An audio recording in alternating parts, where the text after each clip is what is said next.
How's it going? I'm Chef Andrew Rocha, and we're fishing here on White Lake in Eastern Ontario. And today, what are we targeting? We're targeting yellow perch today. Nice. I'm here with Adam, operator of ice fishing shacks out of Cedar Cove Resort. Tell us a little bit about Cedar Cove Resort. Well, Cedar Cove, we're located about 45 minutes outside of Canada.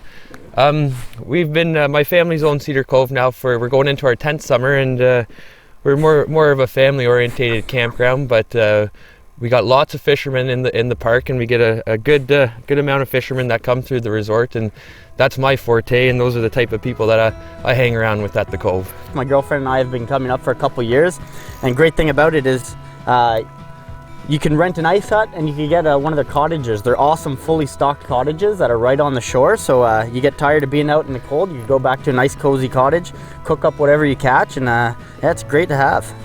So hopefully we could get into some nice perch now. We've already caught a couple. Oh, you got fish down there. Come on, buddy. I feel one. Come on, buddy. Jumbo! Oh, fatty! Oh yeah, good hit. Oh, nice jumbo. Juicy jumbos. Gotta love that. That's a hungry there. Head first.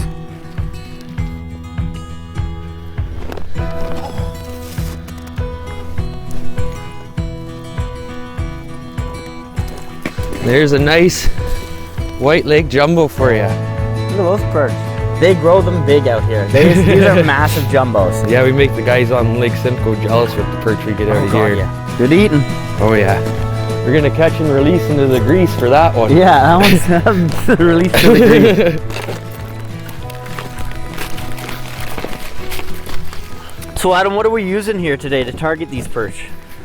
Well, right now we've just got on our 2 set lines there. Yeah. On my buddy's rod holders, he makes. We've just got we've using common shiners, emerald shiners, okay. Northern red belly dace, and we're just hooking them through the back so they stay alive a little longer. Yeah. And then right now in front of me, I've just got a Rapala jigging wrap going. Mm-hmm. I was using a Swedish pimple earlier, but I got snapped off, so I just grabbed another rod instead of retying on a cold day today. I wonder what did that, eh? I don't know, but hopefully we get it. But yeah, and we're fishing in about 20 feet of water right now. This is some good main lake structure here. This is a real rocky bottom. And White Lake's more of a soft bottom lake for the most part. Is so it? Yeah. When you can find these rocky structures on the lake, they produce fish, 9 times out of 10.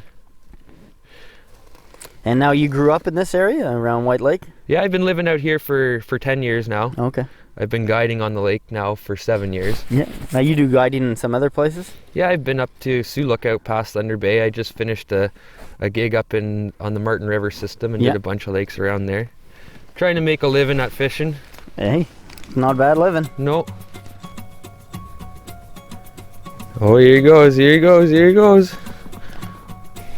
That's walleye, it's mine.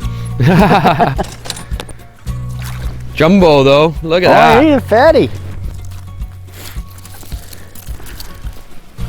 Look at that for a jumbo.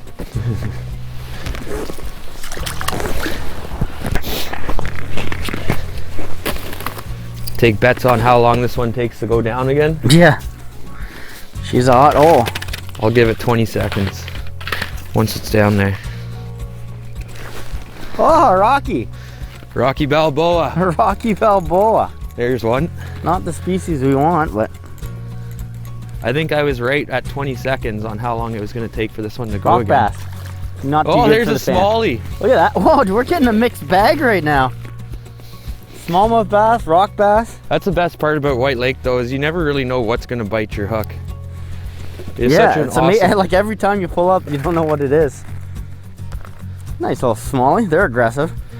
Oh yeah, they're fun to catch through the ice. Can't keep them this time of year though, but yeah, fun fish regardless. They're out of season, so those go back in. Now, do you need a different permit for ice fishing in the winter as opposed to summer fishing? No, as long as you have a valid Ontario out of doors card. Yeah. And you can purchase your sport or conservation license, and you're good to go just with that. Great. That's a nice thing about ice fishing though too, is that anybody can really do it too, right? Yeah. You don't need a big fancy boat or anything. Nope. All you need is 2 feet and a heartbeat and a will to get out there, and you're laughing.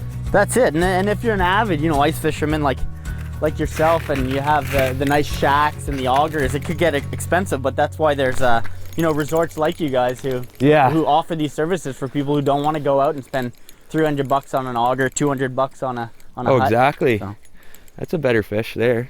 what do you got? Oh, that's another big jumbo. Holy cow. Yeah, this is gonna be the hot hole today. Yeah, that's it. Set camp around there. You can hang out there. Yeah. It's not even getting to the bottom. Man, this is crazy. What do you got? The hole's nice and frozen. Oh, big smallie. Oh yeah? Oh, he does not want to come up and play. Big smallie. Right on. Like we said, out of season, but still a blast to catch, especially through the ice. They give you a nice fight. And I need to grab my pliers for this guy. He swallowed it. But that's why it's always key to keep pliers near you, right? Yeah. Especially when the fish are out of season like this. You want to get them back in as quick as possible. Yeah, especially a nice size one like that. There we go, back in the hole. Send him on his way. Help him find his way down. As easy as that. And you want to release fish quickly, right? Because the cold air could affect them. Oh yeah, and especially when it's like -20 out here on a day like today. Yeah. It doesn't take long at all. Not a bad day so far. No. We've been out here for what, half an hour?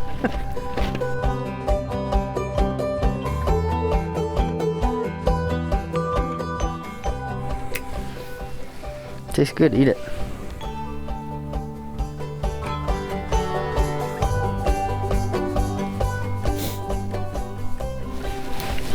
Go.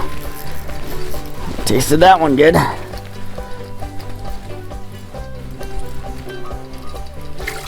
Oh wow! Look at the size of that guy. Man, White Lake produces some monsters, and this is unreal eating. So let's get this catch to the kitchen. All right, guys. While Andrew gets some of the ingredients ready to cook today's lunch, I'm gonna get started and cleaning a few of these perch. We'll just go right behind the gills there first. A little bit of an angle. I'm gonna take my knife, go right down the backbone of this bad boy. Lots of guys, they'll go right through the rib cage, and you can do that, but if you have a half decent knife or you don't want to be sharpening your knife left, right, and center, that's not necessarily the greatest thing to do. You can see I cut around the rib cage, I left the rib cage sitting there. Also, then I don't have to take the bones out afterwards. You can see this perch is a female. That's all of her eggs right there. As soon as the ice melts from the shoreline, she'll start dropping those. I just take a little fork. Sometimes a beer cap can be handy too.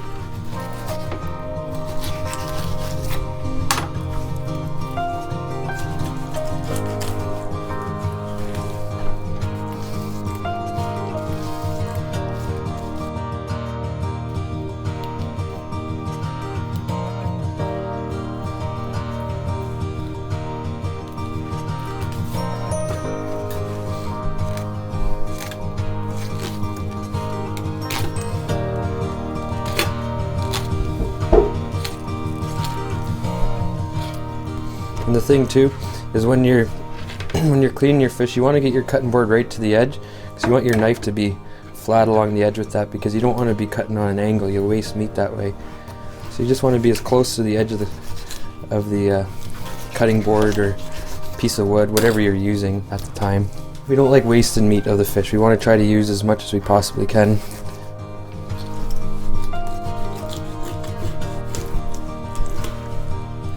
These perch that we're cleaning up here right now are probably between the ages of, I'd say probably 7 years old. So it took them a little bit to get to this size so we can enjoy them today.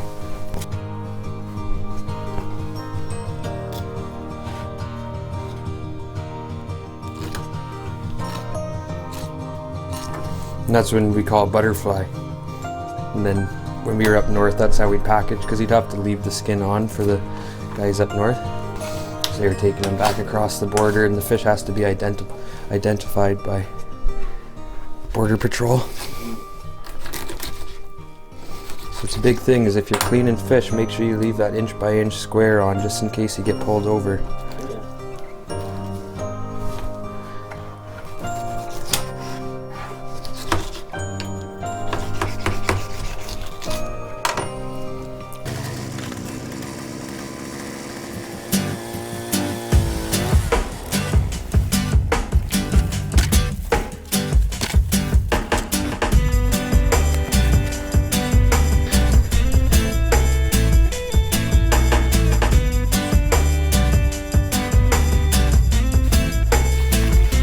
Nice jumbo. Juicy jumbos.